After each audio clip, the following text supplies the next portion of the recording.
Good morning to all guys, amiga, subscribers, followers ko po. Thank you to all of you.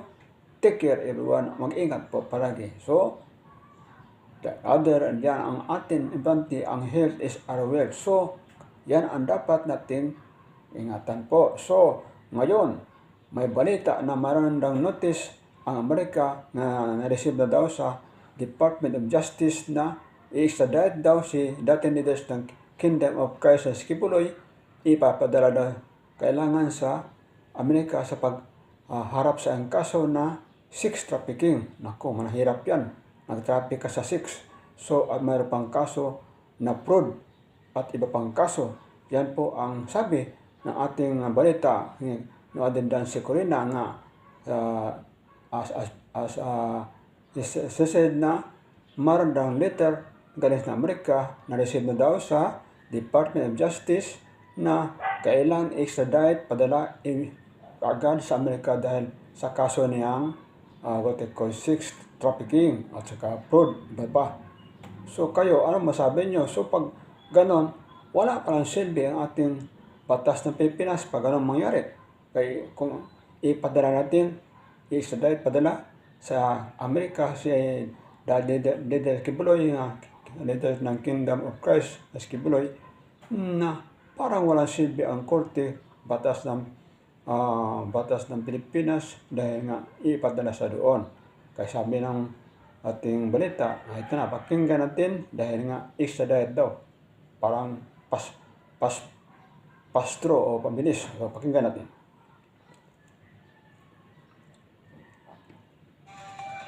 Nasa kamay na ng Department of Justice ang hiling ng United States o ang Amerika na i-extradite o ipadala sa Amerika si alleged sex offender and Kingdom of Jesus Christ founder Apollo Kibuloy para harapin ang mga kasong sex trafficking, fraud at iba pa. Pero kasalukuyang nakadetain si Kibuloy sa Pasig City Jail sa gitna ng iba pang mga kasong nakabitbin sa local courts, kabilang din ang qualified human trafficking at sexual abuse of minors. Pinagtatalunan po ngayon kung dapat bang i-extradite ang pastor para doon litisin. Tinanong namin ang taong bayan, dapat bang isuko ng Pilipinas si Kibuloy sa Amerika? Ang sabi nila, sa mga paratang sa kanya na kung totoo yun, dapat na talagang isuko ng pinasang si Kibuloy sa US. Kasi pag dito sa Pilipinas, hindi naman binibigyan kagad ng kaparusahan lahat ng may kasalanan, di ba? Doon na din kasi ako dito sa Japan. Hindi daw binibigyan sa ating batas Pilipinas, hindi daw binibigyan ng kaparusahan ang isang akusado. Malupit din tong isang komento na to dahil dapat to ipadala sa Amerika. Tuloy. Sa Philippines kasi ang dami nang nagkaroon ng kaso, madami nang litis pero walang nangyari. Sa tingin ko hindi kasi meron naman tayong batas dito at sana mapatupad yung jurisdiction dito. Siguro hindi. Kasi dito sa Pilipinas may mga batas naman tayong sinusunod na pwede siya ditong mahukom or dito siya mapag-desisyonan kung ano yung gagawin sa kanya. kasi ang tanong dyan, pinagkakatiwalaan ba natin ang ating justice system? Kung pinagkakatiwalaan natin ang ating justice system, so bakit umabot pa na ang ICC ang siyang naglilitis ngayon kay dating Pangulong Duterte? So ang sagot dun sa tanong, pinagkakatiwalaan ba natin? Ang sagot dun ay hindi. Kasi kasama na ako doon. Sorry po pero kasama na ako doon kasi ganun na ang nangyayari eh. Bago maihain sa korte, dadaan muna sa kung sino-sinong politiko. Di ba? So, oo. Susceptible sa influence, ano? Oo. Kaso, halimbawa. Totoo, oo. Yung mga pinatatawad, yung mga pinapa-eskapo, yung mga hindi hinuhuli, yung mga pinababayaan, yung mga pinatatakbo kahit may notice of disallowance. Our country is really, really sick. I mean, if you think about it, it's almost terminal. Pero ewan ko lang kung meron pang pag-asa. Samantala, makakasama po natin ngayong umaga via Zoom, Attorney Ferdinand Topacio, isa sa mga legal counsel ni Kibuloy, para talakayin ang isyong ito. Good morning, Attorney Ferdy, and welcome to Memo. Yes, good morning, Ma'am Corina, Sir Willard. Pasensya na po kayo, hindi ako nakapunta dyan because of the unfavorable weather conditions. Oo nga po pero okay lang po basta masagot po yung ating mga tanong, attorney. Sabi niyo po, extremely unfeasible ang extradition ni Kibuloy. Ano po ang pinakamalaking hadlang ba para ito'y maipatupad? Para sa amin po, is the fact na sa kasalukuyan naman po, siya po ay mayroong paglilitis na isinasagawa sa ating local courts. And these are also for great offenses under our penal laws. Ngayon po, kung siya po ay dadalhin sa ibang bansa, mawawala po siya sa jurisdiction ng ating mga local courts. At isa pong mga matibay na doktrina sa international law ay yung rule of preferential jurisdiction na kapag siya po ay mayroon ng kaso dito, dapat uunahin ng isang bansa ang jurisdiction na sarili niya because that is part of our sovereignty. Hindi po natin basta-basta dapat isuko ang ating soberanya, ang ating karapatan na linisin ng isang mamamayan sa ibang bansa. Pero nakatanggap na po kayo ng formal notice o summons galing sa Amerika for the extradition. Walay pa po kasi as it goes, coordination po muna yan between the State Department and our Department of Foreign Affairs. Na i-evaluate pa muna nito, and then kung i-evaluate nila and the extradition is proper under our treaty obligations of the United States, i-endorse po yan sa kagawaran ng katarungan at magpa-file po yung ating General Counsel ng DOJ ng petition for extradition. It is only then na makakatanggap po kami mula sa hukuman ng summons para tugunan po yung petition for extradition. May sinasabi po, attorney, na sa ilalim daw ng extradition treaty, maaaring pansamantalang isuko si Pastor Kibuloy sa US para litisin. Paano po ba yung questionin ito kung sakaling umantong sa posibilidad na ito ang senaryo? Yun pong temporary surrender ay nasa extradition law po natin yan, which is still Presidential Decree 1069 na 1977 pa po. So, ang hukuman po ang magpapasya niyan kung may temporary surrender. Well, the issue of temporary or precautionary warrant is moot kasi nakapiit naman po si Pastor Kibuloy. Ngunit, sa ilalim po ng ating batas, the decision whether to extradite or not is always judicial in nature. The decision whether to start extradition proceedings is executive. Sa Pasig RTC din po ba ito, kumbaga, tatalakayin, sir, itong request para i-extradite ang pastor?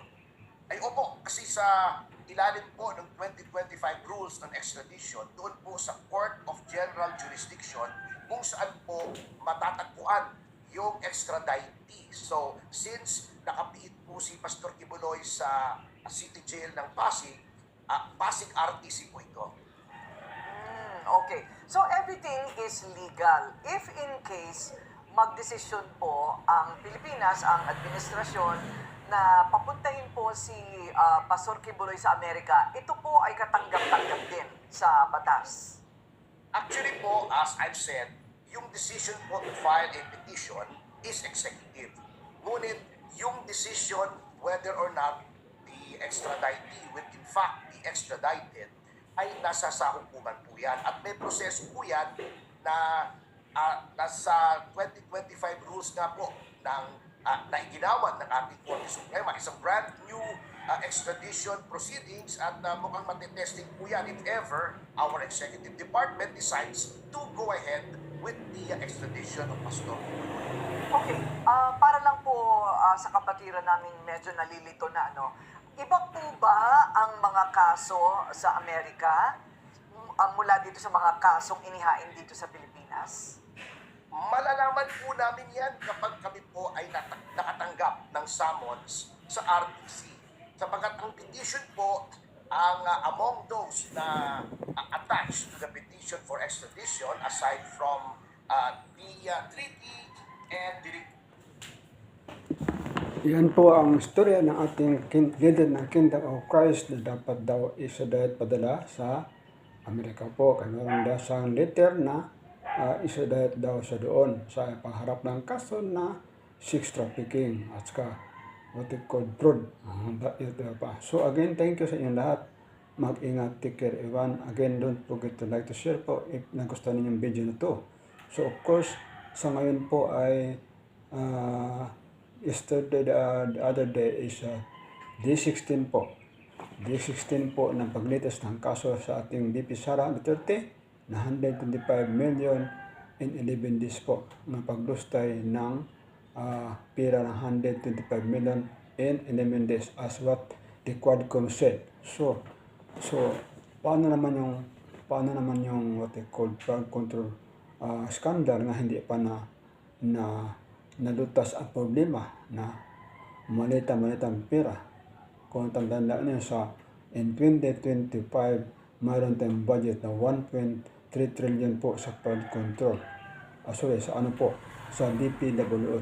Doon po kinukuha yung mga project insertion at saan ilagay at doon yung mga kasama ng mga ghost projects as what the President Bongbong Marcos discovered na walang project natapos at pulipid pa.